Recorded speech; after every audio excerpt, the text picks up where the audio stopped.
Alabama fans, you saw it coming. We saw it coming as we got through spring practice. Everyone and their mama saw it coming, but Pete Nakos officially reports yesterday. Ty Simpson, going to be your starting quarterback in Tuscaloosa. What do we think about this? How do we feel about this? What does it mean for Alabama? We'll break it down right now. Before we do that, though, if you're an Alabama fan, make sure you're subscribed right here to the On3 YouTube channel. Big one, week one against Florida State. I mean, we're going to give you a preview and prediction for that game when it gets here, but if you want more content around your Crimson Tide, I know a lot of y'all do, let us know that.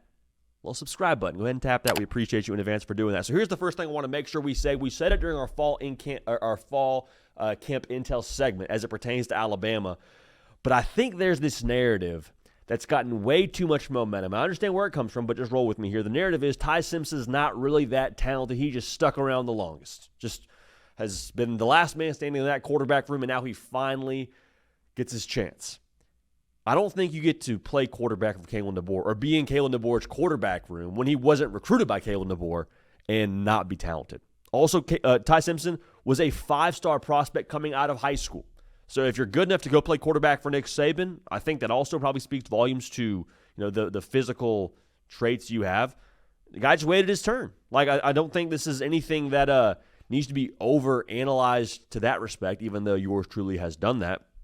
I think the guy has made his case for the job, clearly been the best guy for the job through spring practice and fall camp. I think it's fair to trust Kalen DeBoer on this one. That's my thing. Even if you don't like what you know about Ty Simpson, which to be clear here, very minimal sample size around Ty Simpson, I think it's fair to trust Kalen DeBoer.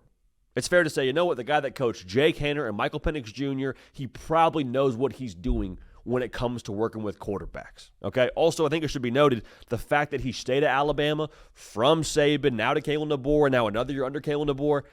I like the way the guy's wired. In today's modern age of instant gratification, and if I'm not playing, I'm gone right away. Ty Simpson has stuck it out.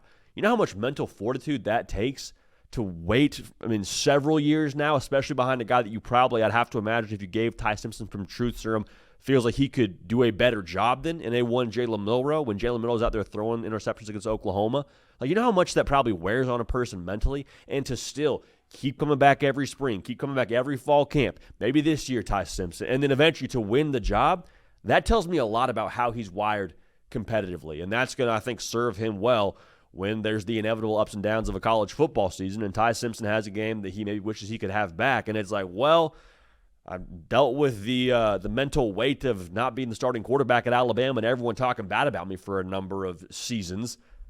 I'm okay with this for the stretch of a week. Now, different things, but I do think the mental conditioning that he's clearly proven he has should be noted. Also, it should be noted how this whole quarterback battle trended, right? Because I think going into this battle, in the spring at least, I famously, maybe not famously, in my own mind famously said that Austin Mack was going to be your starting quarterback. That was my prediction. Why? Because Austin Mack had been in the Kalen DeBoer and Ryan Grubb system the longest. Austin Mack was with Ryan Grubb at Washington, was recruited by Kalen DeBoer to come with him to Alabama. So in my mind, I'm saying, okay, Austin Mack in some ways should have the upper hand in this quarterback battle. And from the jump, it felt like it was Ty Simpson's job, maybe not to lose, but he was leader in the clubhouse. And then it was that way during spring. It's been that way up until fall camp. It is once again proven to be that way with him going to be your starting quarterback against Florida State.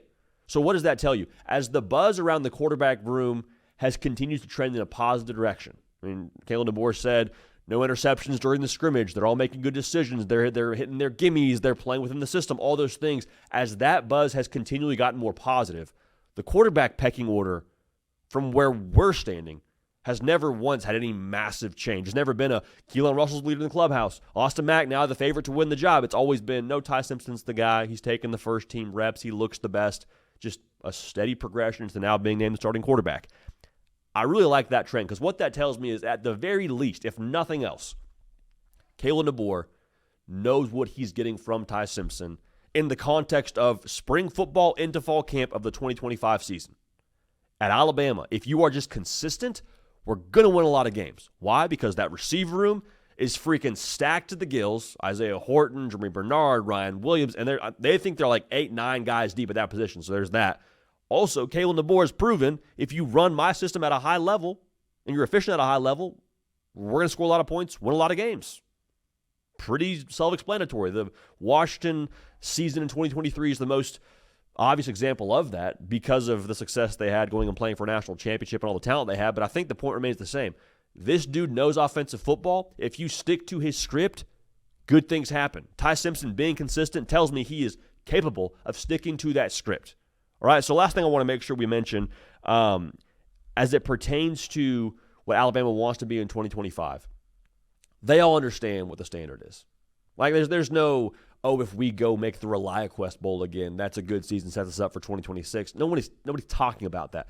Kalen DeBoer is making this move and didn't make other moves via the transfer portal to go get other guys under the understanding of we have to go make the playoff and compete for national championships. So Kalen DeBoer is telling you he believes that Ty Simpson is the best person to get Alabama to that spot while also understanding the pressure that's on this football team and on Ty Simpson. So if nothing else, I trust the Kalen DeBoer gamble, bet, however you want to phrase it, decision.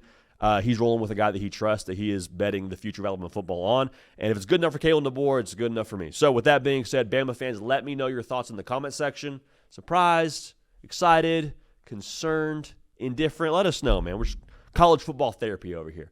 Caden Smith on 1s and 2s, myself, Jody PicKell. Appreciate y'all. Love y'all. The season is here. We will see y'all next time.